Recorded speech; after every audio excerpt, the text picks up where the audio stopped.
ঈদ মানে খুশি, ঈদ মানে আনন্দ। ঈদের ছুটিতে পরিবার পরিজন নিয়ে পার্কি সমুদ্র সৈকতে হাজার হাজার মানুষের উপচে পড়া ভিড়। বিস্তারিত থাকবে প্রতিবেদনে।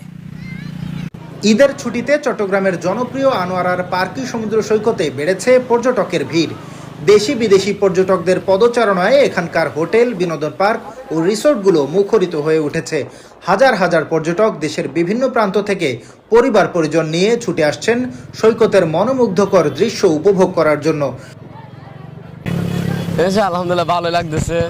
পার্কি বিচটা অনেক সুন্দর, অনেক প্রকৃতির সাথে উপভোগ করতেছি, বন্ধুদের সাথে আসছি।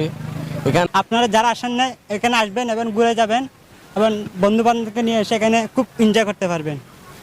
সোমবার বিকেলে সৈকত ঘুরে দেখা গেছে পার্ক সহ পর্যটন স্পটগুলোতে ভিড় জমিয়েছেন ভ্রমণ পিপাসুরা। পর্যটকদের উল্লাসে মুখরিত হয়েছে দর্শনীয় স্থানগুলো। আনোয়ারা উপজেলা সহ আশপাশের বিভিন্ন উপজেলা থেকে বাইক, সিএনজি, প্রাইভেট কার সহ নানা যানবাহন করে আসছেন দর্শনার্থীরা। কাকে নিয়ে সাথে আসছেন? আমার ওয়াইফকে আর বাচ্চাদেরকে নিয়ে ঘোরা ঈদে। পরিবেশটা অনেক ভালো, এটা অনেক ভালো।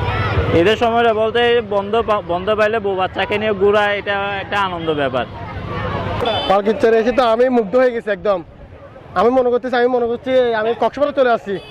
যে মানুষ দেখলাম এখানে এসে আমি মনে করি এটা আমার গরিবের জন্য এটা কক্সবাজার। কারণ অনেককেই দেখা যায় মাইক সাউন্ড নিয়ে ট্রাকে করে নেচে নেচে আসতে।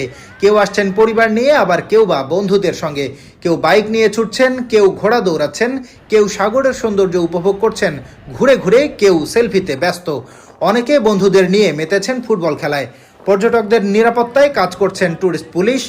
সমুদ্র সৈকতে প্রায় 2 কিলোমিটার জুড়ে শুধু মানুষ আর মানুষ।